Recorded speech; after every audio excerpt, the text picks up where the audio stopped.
சனி கேது சேர்க்கை விருச்சிகத்தில் இருந்தால் என்ன பலன்? ஒரே நட்சத்திர பாதத்துல சனியும் கேதுவும் இருந்தா அது சேர்க்கை. இது நவாம்ச கட்டத்துல தான் பார்க்கணும், ராசி கட்டத்துல பார்க்கக்கூடாது. சனி கேது வந்து பாத்தீங்கன்னா விருச்சிகத்துல இருக்கு. அது 12 விதமான லக்னக்காரங்களுக்கு எந்த மாதிரி பலன்கள் கொடுக்கும் அப்படின்றத பார்க்கலாம். மேஷ லக்னக்காரங்களுக்கு 8ஆம் பாவமா இருக்கிறதுனால குறைபாடு உள்ளவரா இருக்கக்கூடிய அமைப்பு.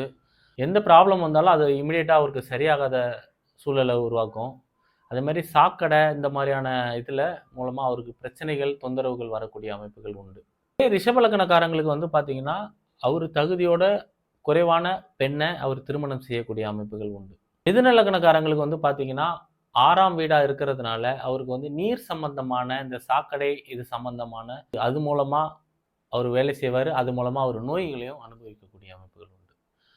கடக லக்னக்காரங்களுக்கு பாத்தீங்கன்னா 5ஆம் வீடா இருக்கிறதுனால அவர் வந்து யார் என்னன்னு தெரியாத அவரோட தகுதிக்கு குறைவான பெண்ணை காதலிச்சு அது மூலமா அசிங்க அவமானங்கள் சந்திக்கக்கூடிய அமைப்புகள் உண்டு. சிம்ம லக்னத்திற்கு 4ஆம் வீடா இருக்கிறதுனால அவரோட வீடு சுடுகாடு, குப்பை கூலங்கள் இந்த மாதிரி பகுதியில் இருக்கும். வண்டி வாங்கினாலும் அதை ஒழுங்கா மெயின்டைன் பண்ண மாட்டாரு. ஏன்னா வண்டினால விபத்துகள் வரக்கூடிய அமைப்பு. உலகத்திலே வித்தியாசமான வண்டிகளை அவர் வைக்கக்கூடிய அமைப்புகள் உண்டு.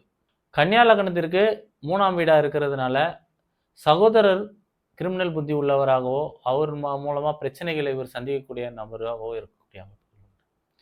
துலா லக்னத்திற்கு 2ஆம் வீடா இருக்கிறதுனால இவர் பணம் வந்து ஏமாத்தி சம்பாதிக்கக்கூடிய அமைப்புகள் உண்டு. குப்பை கூலங்கள் இந்த மாதிரி கழிவு பொருட்களை இது பண்ணி ஏமாத்தி சம்பாதிக்கக்கூடிய அது மூலமா பணம் சம்பாதிக்கக்கூடிய அமைப்புகள் உண்டு.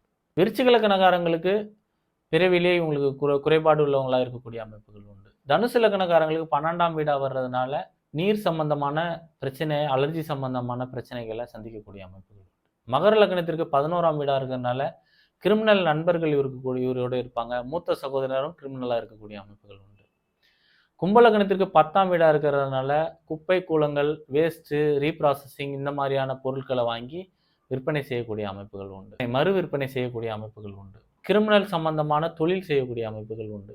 மீன லக்னத்திற்கு 9ஆம் வீடா வர்றதுனால தந்தை கிரிமினலா இருக்கக்கூடிய அமைப்புகள் உண்டு. எதையும் நம்பிக்கைப்பட மாட்டாரு. ஆன்மீகம் இதெல்லாம் நம்பிக்கை இல்லாதவராக இருக்கக்கூடிய அமைப்புகள் உண்டு. இப்படி 12 விதமான லக்னக்காரங்களுக்கும் இந்த சனி கேது சேர்க்கை வெவ்வேறு விதமான பலன்களை தரும். பயனுள்ள தகவல்கள் என்னோட யூடியூப் சேனலில் வரும். தொடர்ச்சியாக பாருங்கள், ஷேர் பண்ணுங்கள், சப்ஸ்கிரைப் பண்ணுங்கள். நன்றி, வணக்கம்.